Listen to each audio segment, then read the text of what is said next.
How's it going, everyone? It is On here. Welcome back to another video. I guess just kind of a quick video today. Obviously, Google announced their new streaming initiative that we were kind of speculating on past week, and yeah, obviously they announced Google Stadia, which is kind of their new way of approaching gaming and kind of get into like the big industry that is gaming nowadays. So yeah, I figured I'd kind of just do a quick video today talking about my quick reactions on what they announced today and what I think it means for consoles going forward and what, obviously the competitors will do. So yeah, talking about Google itself, obviously Stadia is going to be like their approach to gaming and what they're planning on doing. They're not building a box, as they said. They're building kind of like a platform to be able to stream anything, kind of like removing the restrictions that is gaming. You don't need a powerful computer to run it. It's going to run off their data centers and just, ultimately just use the power of the cloud to be able to stream it to any kind of browser. Think of any Google browser, any like tablet that you have. Just, obviously be able to stream the game just using a controller or anything that you have, a DualShock 4, one of their specific, controllers. And overall it seems very promising. Like even on the spec side, it's supposed to be like, the power of the Xbox One X and the PS4 Pro, like more powerful than both of those combined, which is kind of promising. And ultimately, what is Google's plan? Are they planning against, running against the PlayStation 4 and Xbox One? And ultimately, that's kind of what I want to go over. So my immediate reaction to this is kind of, I want to say hesitant. Now, you got to keep in mind that this is GDC. This isn't really aimed at the consumers, first of all, right now. They're kind of aimed at getting support for this. Yeah, obviously, we know that based on, like, the PS4 launch, how they showed off, like, tech demos and stuff. That was kind of what this was. There was really only two main games they showed, which was Doom Eternal and also Assassin's Creed Odyssey, which is something we already previously known based on people that actually played Project Stream, which I myself did actually try this out past October, and I'll talk about that a little bit later on. But, yeah, obviously, those two games aren't really going to carry a console in specific. So, yeah, a lot of people are kind of hesitant, including myself, about, how much support this will have, because obviously if Google wants to run against competitors like PlayStation, Xbox, which have thousands of games on their systems, obviously 2 games right now. Obviously there'll be more than just 2 games, but just that's kind of my most hesitant part in what they're trying to do here. They're trying to just build a platform where people can put games on their systems, and ultimately, because of the way that Google Chrome is and just how easy it is to just be able to stream it nowadays in certain areas of the world, that's their kind of plan on reaching their market in a way. So ultimately this kind of has me really speculative. I mean, when I played Google Stream, or I guess Project Stream back like in October, there was a bit of latency, and obviously I'm someone that likes to own my games, even though there is like a big problem they're solving here in terms of install size and waiting times. Like, for instance, I just downloaded and installed Division 2 this past weekend. That was a whopping 90 gigabytes. They're trying to like restrict that kind of like barrier to play, which is obviously something that's very good in kind of the future of gaming that we of course know. But really, I really like the trade-off of being able to install these games and wait that time to actually own my games. If you think about it, Google just has all these games behind there, and they're just streaming it to your system. Now, of course, that's good because, you might not have a system that will be able to play those games, but ultimately, you don't really own the games that you have, which is kind of concerning. I mean, I guess it acts as a license to be able to stream the game, but it's not the same as installing it or even having a physical copy, which is kind of sad.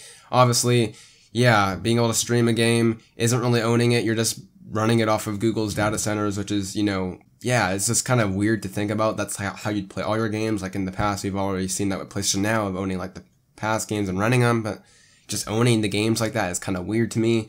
Ultimately, the reaction online right now is generally, I'd say, pretty positive in terms of the concept, but in terms of what they've been able to show off, and like they've only said 2019, there's no price. It was kind of confusing what they're trying to sell on you on. Is this actually something you have to pay for, like one fee? Are they trying to just sell games? Is this a subscription model? I don't think it's a subscription model. They would have said that if it was, but just it's kind of very confusing at the point right now. They're only really selling a controller, I believe, and maybe something to connect to your TV alongside like individual licenses for games. Ultimately, a lot of the stuff that they're kind of, selling with this is very, very developed focus at GDC. Obviously, that's how they're going to be like focused on developers. But even looking at things like Stream Connect, which is like, I believe the ability to like share your screen or at least have like multiple people and different clients running off of, obviously Stadia, and have like to be able to see your friends' screen on your screen is just kind of like, that's very cool and all, but I don't see how that's like a selling point for a console. Even things like, sharing your state of a game like via a very like link is kind of weird to me. I don't think that's like really a selling point to me. I don't really have a problem. I don't really need to like copy a link based on like something I want my friends to play and try to beat my time like that way. I think of something like Trials, like they'll just boot up the game and like look at a level that I have a good time on and try to beat me there, I don't really have these like kind of issues with it.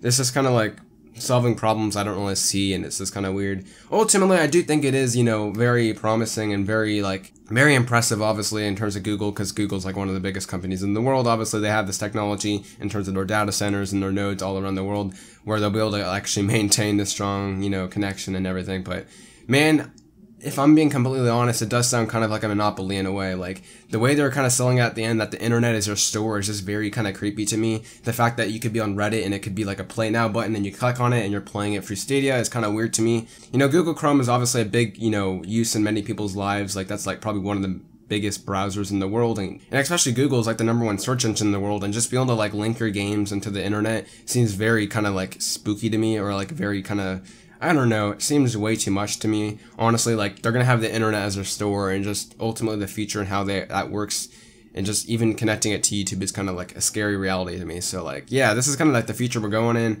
Digital Foundry did like a video talking about it. I think they partnered up with Google to have like an early look at this. There were, you know, positive, you know, thoughts on it, but there are also some like concerns in terms of the latency. Of course, this is just like a beta test. There's nothing officially coming out. All we know it's coming out in 2019. But man, I do have my worries with this, and I'm not going to drop a console for this. I just won't. Like, I played Assassin's Creed Odyssey, as I said, on Project Stream, and it was cool. I plugged in my DualShock 4, I got to play it like that, but there was that latency, and I haven't really touched it since back October, and I wanted to play on my PS4.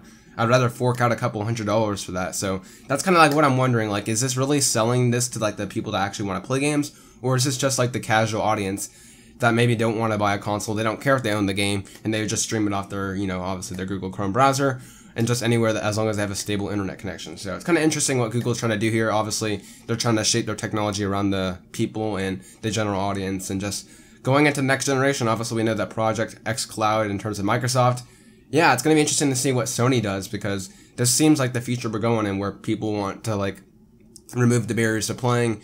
You know, both Stadia and Project X Cloud from Microsoft both have, you know, the games running off a phone. So yeah, it's kind of wild times we're living in here, where we might be able to play some AAA games on our phones, which is just a crazy thing to me, honestly. So yeah, just quick reactions here today.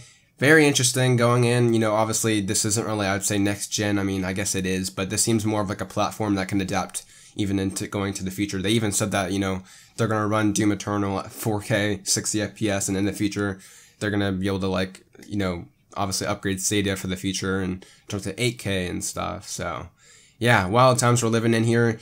This seems like a step one kind of thing. This isn't like a market push. This isn't like selling you on Stadia. At least to me, it didn't sell me on it. Seems like just for the developers, at least right now. And yeah, they said we'd get more information in the summer. Maybe that includes E3. I think that's a smart decision, because obviously that's where gamers have their most eyes on it. So yeah, it's going to be interesting to see what Google does. Yeah, they've hired a lot of people in the past. Like Phil Harrison, I believe, worked at PlayStation in the past and Xbox, and just they also hired Richard Marks, who was like one of the big guys that, you know, was part of the R&R team, or R&D team, sorry, for PlayStation VR at Sony and their Magic Lab, you know, program. So yeah, obviously they seem very committed to that. I'm still skeptical as hell. Like, I like the way that we have games right now.